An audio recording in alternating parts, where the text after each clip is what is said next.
नमस्कार दोस्तों, जैसे कि आज हम फिर BHU MMSC के प्रीवियस ईयर पेपर कुछ क्वेश्चंस की बात करेंगे, कुछ क्वेश्चंस के प्रैक्टिस करेंगे। तो आइए हम मिलकर आज पहले क्वेश्चंस को देखते हैं। तो पहला क्वेश्चन आपके सामने है दोस्तों, पहला क्वेश्चन आपके सामने है, which of the following is not a inner planet. देखिए, इनर प्लैनेट जो होता है आउटर प्लैनेट में कौन कौन है। तो आप जानते हैं कि जैसे कि हमारा सन यहाँ पे है, सन के बाद ऐसे करके चार ऐसे हमारे पास इनर प्लैनेट होते हैं। इसके बाद इसमें जो होता है एस्ट्रॉयड बेल्ट होता है यहाँ पे, ठीक है। उसके बाद चार क्या आउटर प्लैनेट होते हैं, ठीक है। तो इनर प्लैनेट में कौन कौन आता है, तो आपका मरकरी हो गया, ठीक है, मरकरी, वीनस, मार्स, ठीक है। ये सब जितने भी होते हैं, अर्थ, ये सब जो हैं इनर प्लैनेट में आते हैं। और उसके बाद एस्ट्रॉयड बेल्ट होता है, और इसके बाद क्या आता है, मार्स है, और ये जुपिटर होता है, ठीक है। और सैटर्न, यूरेनस, नेपच्यून है। तो इनमें से जो जुपिटर होगा दोस्तों वो आंतरिक ग्रह नहीं है, ठीक है। तो आंसर क्या होगा, आपका पहला आंसर होगा। नेक्स्ट क्वेश्चन आइए देखते हैं। नेक्स्ट क्वेश्चन आपके सामने है कि निम्नलिखित में से वलय ग्रह को चिन्हित कीजिए, ठीक है। अभी कल वाले क्लास में भी ये क्वेश्चन आया था, अरुण, कुबेर, शनि, वरुण, ठीक है। तो ये आपका क्या है, वलय ग्रह कौन होता है, शनि को बोलते हैं। किसको बोलते हैं दोस्तों, शनि को। आइए नेक्स्ट क्वेश्चन डिस्कस करते हैं। तो आपके सामने जो है खूब, ठीक है, सौरमंडल की उत्पत्ति के लिए किसने अंतरतारकीय धूल परिकल्पना प्रतिपादित किया था, ठीक है। स्टेरल डस्ट हाइपोथेसिस जो था सोलर सिस्टम में, कौन उसका उत्पत्ति किया था, ठीक है दोस्तों, कौन किया था उत्पत्ति उसका। इसमें आपका आंसर सही क्या होगा, जो आर्टोसीमेट थे इन्होंने किया था। ऑप्शन 2 क्या होगा, अपने आप में क्या होगा, सही होगा, क्योंकि ये बार बार क्वेश्चन पूछा इंटर, ठीक है, स्टेलर डस्ट हाइपोथेसिस कौन किया है। तो आपका आंसर क्या होगा, ठीक है, आर्टोसीमेट। तो ऑप्शन दूसरा क्या होगा, अपने आप में से। नेक्स्ट क्वेश्चन आइए देखते हैं। Who is considered to be a real propounder of idea of the continental drift, जो होता है महाद्वीपीय विस्थापन के विचार का वास्तविक प्रणेता किसे माना जाता है। तो जो इसके वास्तविक जो प्रणेता थे वो आपके थे, इसमें देखिए दिया हुआ है, 4 ऑप्शन दिया हुआ, Arthur Holmes, FB Taylor, Bullard, Alfred Wegener. तो इनमें से कौन सा आंसर सही होगा, तो अल्फ्रेड वेगनर जो थे इन्होंने ही महाद्वीपीय विस्थापन का विचार का वास्तविक प्रणेता इन्हीं को माना जाता है। तो आपका आंसर होगा 4, ठीक है। नेक्स्ट क्वेश्चन आइए देखते हैं। नेक्स्ट क्वेश्चन आपके सामने है, समस्थिति या संतुलन की संकल्पना को व्याख्यायित करते हुए किसने कहा था, स्तंभ जितना ही ऊंचा घनत्व उतना ही कम, स्तंभ जितना छोटा घनत्व उतना ही कम। ये बहुत इंपॉर्टेंट क्वेश्चन है दोस्तों, इसको आप नोट कर लीजिए। ये BHU MMSC 2021 में आई होप पूछा जा सकता है, ठीक है। तो ये आपका क्वेश्चन 5 का जो आंसर होगा दोस्तों, तो क्वेश्चन 5 का जो आंसर होगा वो आपका ए होगा। JH प्राट कहा जाता है, इन्हीं को कहा जाता है, इन्हीं को माना जाता है, ठीक है, JH प्राट। तो ऑप्शन सेकेंड क्या होगा, इसका राइट आंसर होगा। नेक्स्ट क्वेश्चन आइए देखते हैं, क्वेश्चन 6। क्वेश्चन 6 आपके सामने है, भूमध्य सागर के प्रकाश स्तंभ का नाम बताइए, ठीक है। Name of the light house of the Mediterranean, ठीक है, भूमध्य सागर जो है। तो इसका आंसर, सही आंसर जो होगा स्ट्राम्बोली, क्या है भैया, तीसरा होगा, ठीक है, इसी को माना जाता है। नेक्स्ट क्वेश्चन आइए देखते हैं।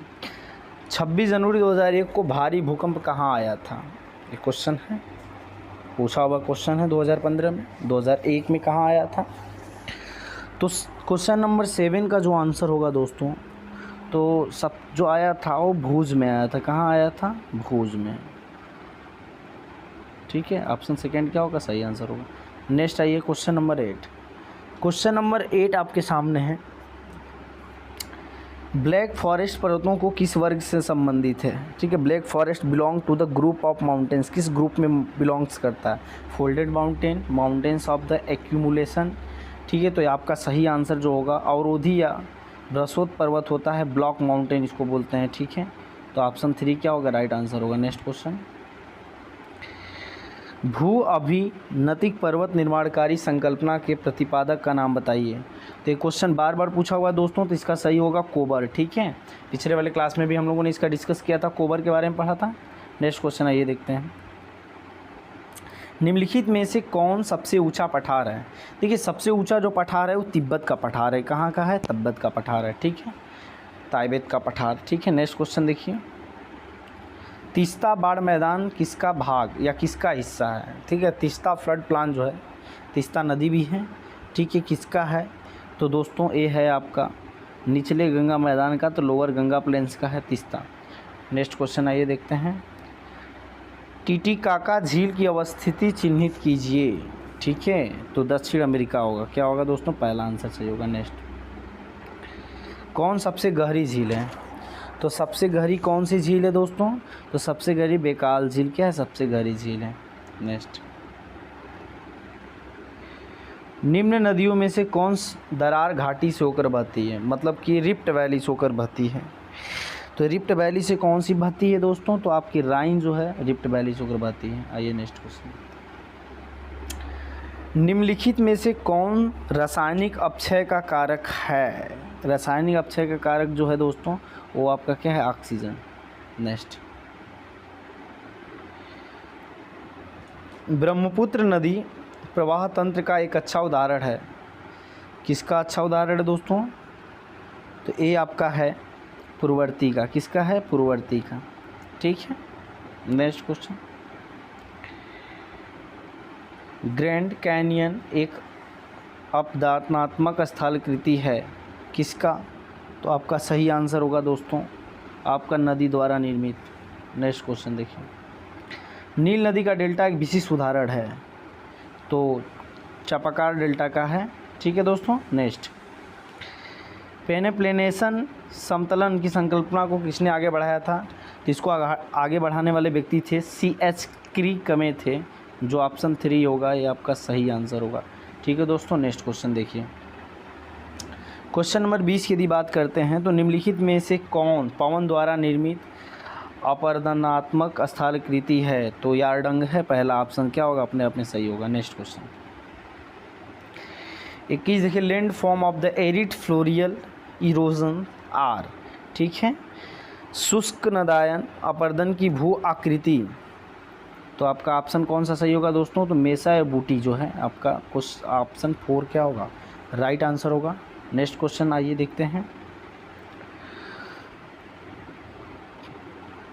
निक्षेपात्मक कास्ट स्थलाकृति है। तो इसका आंसर जो होगा दोस्तों एक कंदरा स्तंभ है, ठीक है दोस्तों। नेक्स्ट,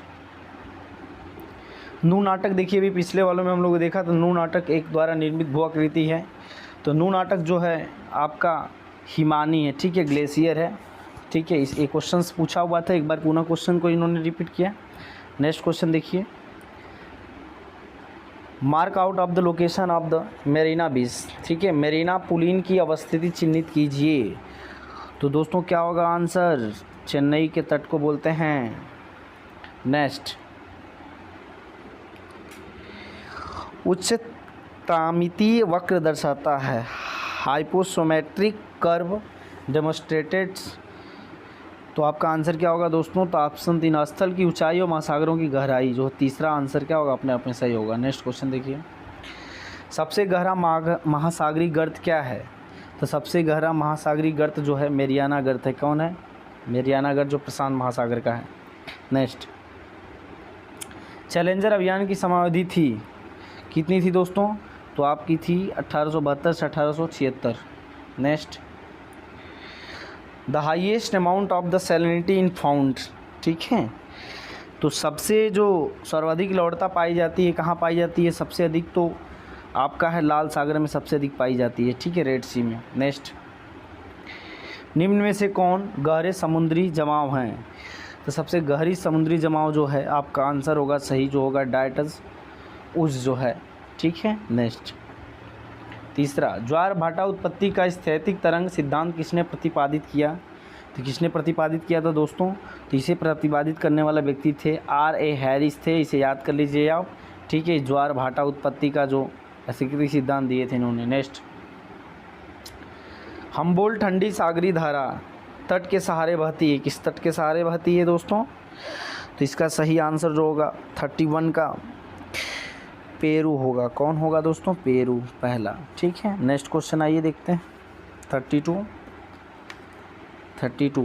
विषुवत रेखा पर ट्रोपोपाज क्षोभ मंडल सीमा स्तर की अधिकतम ऊंचाई कितनी होती है दोस्तों? तो इसकी अधिकतम जो ऊंचाई होती है, इसकी अधिकतम ऊंचाई जो होगी 17 से 18 किलोमीटर होती है। ठीक है, नेक्स्ट, निम्न कथनों में से कौन गलत है? सूर्य के सतह का तापमान इतना डिग्री है। ठीक है, ये अपने आप में क्या है? सही है दोस्तों। सूर्य का तापमान जो है 57 डिग्री से अधिक है। सूर्य का व्यास इतना है, ये भी अपने आप में सही है। सूर्य की प्रकाश की गति इतनी है। ठीक है, पृथ्वी सूर्य ताप का केवल इतना वहाँ भाग ही प्राप्त करता है, अपने आप में गलत है। तो ऑप्शन 4 क्या होगा? सही होगा। ठीक है, निम्न कथनों में से कौन सा गलत पूछा है? तो गलत चौथा होगा। क्वेश्चन नंबर 34, क्वेश्चन नंबर 34 की यदि बात करते हैं तो अश्व अक्षांश कौन है? ठीक है, हॉर्स लैटिट्यूड। ये भी अभी पिछले वाले लेक्चर्स में भी इस क्वेश्चन को हमने देखा था, रिपीट क्वेश्चन हुआ है। तो 34 का जो आंसर होगा दोस्तों, तो उपोष्णकटिबंधीय उच्चपात पेटी जो होता है उसी को कहते हैं। ये वाला सही होगा आंसर। ठीक है, नेक्स्ट आइए देखते हैं 35, फेरल का नियम। अरे वाह, एक क्वेश्चन तो बार बार पूछा हुआ है दोस्तों। फेरल का नियम, ठीक है, एक्सप्लेन करता है उत्तरी और दक्षिणी गोलार्ध में पवन की दिशा के प्रतिरूप को, उत्तरी गोलार्ध में पवन की दिशा का प्रतिरूप को, दक्षिणी गोलार्ध में पवन की दिशा का प्रतिरूप को, और दोनों गोलार्ध में निम्न और उच्च दबाव दाब के सापेक्ष को। तो पहला होगा उत्तरी और दक्षिणी गोलार्ध के पवनों की दिशा का प्रतिरूप है। तो ऑप्शन कौन सा सही होगा? फर्स्ट होगा। ठीक है, इस फेरल का नियम है। एक क्लास 9th है उसके एनसीईआरटी के चैप्टर 1 में दिया हुआ है करके। ठीक है, ये वाला क्वेश्चन फेरल का नियम, वहाँ से आप पढ़ सकते हैं अच्छे से इसके बारे में। नेक्स्ट क्वेश्चन देखिए, विशेषण क्षुद्र 50 किसे संकेत करता है? Furious 50s। ये भी क्वेश्चन हमने पिछले वाले क्लास में देखा था दोस्तों। मतलब BHU MA एंट्रेंस एग्जाम में जो प्रीवियस ईयर पेपर्स के क्वेश्चंस को बहुत ज़्यादा रिपीट करता है। लगभग 35% जो क्वेश्चंस होते हैं वो प्रीवियस ईयर पेपर से ही आते हैं दोस्तों। विशेषण क्षुद्र 50 किसे संकेत करता है? तो ये पछुआ पवनों को करता है दोस्तों। नेक्स्ट क्वेश्चन देखिए, क्वेश्चन 4, ऑप्शन 4 सही होगा इसका। नेक्स्ट 37, निम्नलिखित में से कौन सम्मिलित नहीं है? कौन सम्मिलित नहीं है दोस्तों? तो अपने आप में पहला चिनकू जो है ये तो अपने आप में सही है। बिफील्डर जो होता है स्विट्जरलैंड, ये अपने आप में क्या होगा? गलत होगा। ठीक है, तो यही वाला ऑप्शन सही होगा। बोरा तो ये सही है अपने आप में, ये भी सही है। तो ऑप्शन सेकंड क्या होगा? सही आंसर होगा। नेक्स्ट क्वेश्चन देखिए, उष्णकटिबंधीय चक्रवातों को चीन में विशेष रूप से क्या कहा जाता है? तो ट्रॉपिकल साइक्लोन को चाइना में क्या कहा जाता है? स्पेशली चाइना में इसको हम कहते हैं क्या दोस्तों? तो इसको बोलते हैं टाइफून बोलते हैं। क्या बोलते हैं? टाइफून। नेक्स्ट, उस प्रदेश क्षेत्र का सांकेतिक कीजिए जहां अधिकतम वर्षा शीत ऋतु में होती है। तो दोस्तों ये कौन सा है? तो क्वेश्चन का 35 डिग्री से लेकर 45 डिग्री जो लैटिट्यूड्स होता है, अक्षांश होता है। नेक्स्ट, कोपेन द्वारा किए गए जलवायु वर्गीकरण में अक्षर बी का क्या दर्शाता है? अक्षर बी दोस्तों क्या दर्शाता है? तो अक्षर बी दर्शाता है शुष्क जलवायु को दर्शाता है। ठीक है, नेक्स्ट, जीव मंडल में पौधे होते हैं। कैसे पौधे होते हैं? बायोस्फीयर प्लांट्स आर कैसे होते हैं? एबायोटिक एलिमेंट्स होते हैं, कंज्यूमर्स होते हैं, प्रोड्यूसर होते हैं, डीकम्पोजर्स होते हैं। कैसे होते हैं दोस्तों? तो आपके क्या होते हैं? प्रोड्यूसर होते हैं। मतलब कि ऑप्शन सेकंड क्या? उत्पादक होते हैं। नेक्स्ट 42, आइए देखते हैं इकोलॉजी शब्द का प्रयोग सर्वप्रथम किसने किया था? ये देखो क्वेश्चन है, बहुत इंपॉर्टेंट क्वेश्चन है दोस्तों। इस क्वेश्चन बहुत इंपॉर्टेंट क्वेश्चन है। इस क्वेश्चन को इंपॉर्टेंट स्टार लगा लीजिए कि पूछा who first use in the term ecology जो है सबसे पहले कौन प्रयोग किया था? सबसे पहले अर्नेस्ट हैक्ले ने प्रयोग किया था। कौन किया था? अर्नेस्ट हैक्ले ने सबसे पहले इसका प्रयोग किया था। ठीक है दोस्तों, नेक्स्ट देखिए, कौन वर्ग थोड़ा सा बड़ा कौन वर्ग समूह से संबंधित नहीं है? ठीक है दोस्तों, कौन संबंधित नहीं है? तो जीवन चक्र क्या है? वर्ग समूह से संबंधित नहीं है। तो ऑप्शन कौन तीसरा होगा? सही है दोस्तों। नेक्स्ट 44 देखिए, 44 आपके सामने है। Who divided the world into, ठीक है, जियोग्राफिकल रीजन्स में किसने विश्व को प्राणी प्रदेशों में विभाजित किया था? तो कौन किया था दोस्तों? तो A.R. व्लास ने किया था। कौन किया? थर्ड ऑप्शन क्या होगा? अपने आप में सही होगा। नेक्स्ट क्वेश्चन देखिए,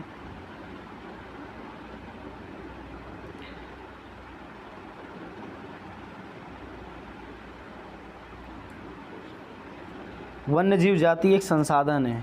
कैसे संसाधन दोस्तों? तो ये आपके ठीक है ह्रासमान और क्षीणमान है। ठीक है, ऑप्शन 4 क्या होगा? सही होगा। नेक्स्ट देखिए क्वेश्चन नंबर 46 है, कौन आर्कटिबंधी मृदा मिट्टी है? तो इसमें से कौन सा ऑप्शन सही होगा? ऑप्शन 3 क्या होगा? लोएस जो है। ठीक है, नेक्स्ट क्वेश्चन देखिए, ओजोन क्षतिग्रस्तता के संबंध में हुए गए मॉन्ट्रियल समझौते मसौदा का वर्ष बताइए। ठीक है, तो कौन सा वर्ष में ये चीज़ हुआ था दोस्तों? तो ये आपका हुआ था सन 1987 में। नेक्स्ट, सर्वाधिक महत्वपूर्ण हरित गृह गैस कौन है?